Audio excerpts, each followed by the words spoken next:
me in the studio to discuss this latest development regarding the new national minimum wage is the public affairs analyst, Dayo Lomuwagun. Many thanks for joining us, Mr. Lomuwagun. It's always my pleasure. Indeed. Now the ball is at the court of the National Assembly, but there are a couple of provisos attached to the bill sent to the National Assembly and the Senate and House saying that the federal government, or the bill is silent on the 30,000 naira issue. What do you make of it? So I think we have come a long way from 24,000 or 20 to now 27,000. But if you look at it critically, the provisions in that bill that is presented to the House, I think a few things is wrong with that for me. We're hearing that, you're fixing 30,000 minimum wage for the federal government staff workers, while you're fixing 27,000 for the state and the private sector. And there's also a proviso for people, organization offices with less than 25 people, staff. This is not applicable to them also. So you have challenges about that. And again, how are we suddenly moving away from 30,000 to 27,000? And even at that, we are hearing that the people that will benefit more is just maybe the very junior workers. Before we even go into some of those nitty-gritty, just the general overview of the government seem as it were passing the ball now to the National Assembly. Yeah, so I think it shows we're making progress as a country. It shows that the masses can demand, the workers can demand for what they want, and it shows that our leaders are maybe listening to some extent. But to what extent, what they have sent to the National Assembly, is that really what the workers are asking for? Can we get a better compromise, so that it represents what exactly is worthwhile for the workers? So for me, if this is what we have been, the whole about minimum wage in the last 2-3 years, it doesn't make sense. Okay, so what do you think would happen to those, like you rightly mentioned, those who receive above 30,000 naira, that they are not part of this largesse, as it were? So I think that the worker union should begin to lobby the National Assembly. For me, something is wrong with this bill. You cannot be punishing me because I am making progress in my place of work, because I'm contributing and I'm entitled to promotion. Now, we go to the same market, we're in the same economy, so I got to be punished for, you see, they say there's no money, there's no fund to fund it. Some state cannot fund. Yes, I understand we should be realistic about it. We should see the earning capacity of the states and whether they can actually fund this or not. You see, but it will be mere stupidity or extreme insanity for the children in the house. You tell the children in the house, oh, we cannot serve.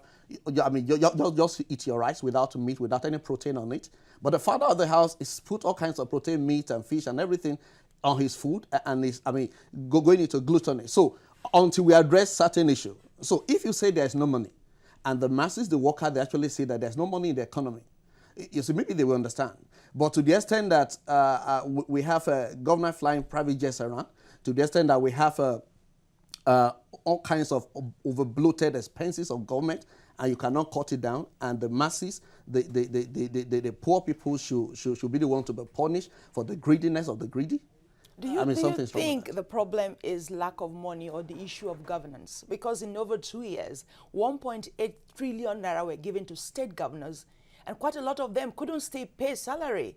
In about 12 states, secondary school teachers are being owed up to 18 months. Midwives, over 10 states, about 10 months' salary is being owed. Is it the case of lack of money or just the issue of governance? You see, for me, again, I think it's pure issue of governance. When you have governors in the country that are practically emperors of their state, and you cannot even no accountability in some cases, and if you go and see the expense of government.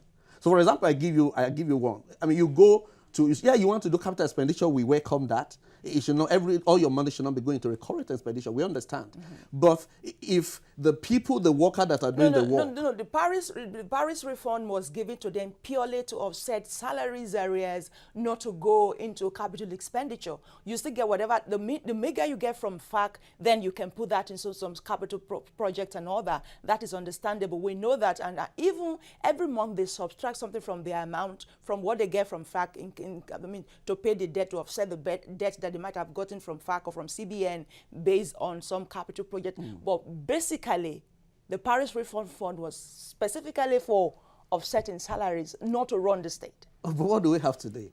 Some states are still owing.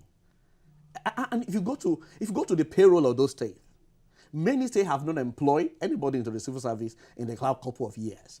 And so many people have been retired. So many people have been laid off and all that. And the wage bill remains the same. Constant, or it's even going up, and you cannot explain it. You see, so you cannot pass the inefficiency of government. You cannot pass the greediness and the corruption of government on the people.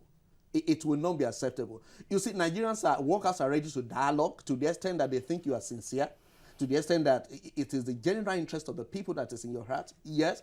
But if we see excesses here and there, if we see you mismanaging our resources, I mean, it's a commonwealth. We also have a right to that commonwealth. Okay, so be that as it may, if this bill is passed the way it is given to the National Assembly, what do you think will happen to the productivity of the workers? You see, it's sad. You ask people to live on 27,000. For me, 27,000 and 30,000 is not different. Even the 30,000 we're shouting about, we're crying about. Go to other clients. Even in South Africa here, the people are paying as much as over 100,000. Go to your neighboring country and see what happens. Now, if we are producing oil in this country, and every year you hear this parastatal say, oh, we have generated over 1 trillion. The other one say we have generated over 2 trillion. And you wonder where the money is going. So until we address the fundamental issue of governance, of corruption, of accountability in government, we will always come back to this point. You see, I give you, the productivity will not be there. People are crying there's no productivity. You want me to go to work with an empty stomach? A hungry man is an angry man, for God's sake. So until we are sincere. So I think the National Assembly, we do what is right. This bill as it is, it's not needful to pass it. Now you say there's no money. Just come. The election is just a few weeks from now, and you will know there's money in this country. You will see your governor who wants to stay in power. You will see people who want to, cling to power. See how they will spend money, and you wonder where that money has come from. You see, it's in this country that you see after a few months or a few years that a person becomes a governor, he becomes a billionaire also. Yeah, we have to go now, but does it bother you that even these governors seem to be unperturbed, even by the threat coming from the NLC, that no 30,000 naira, no vote? They seem to be calling their bluff. Yeah, because they are emperors on their own, and it's sad. If these are the representative of the people, and now you are too powerful more than everybody. But I bet you this template is not sustainable. Okay, we'll leave it there. Many thanks for coming on TVC News, Dayo Lomuwagun. We appreciate that.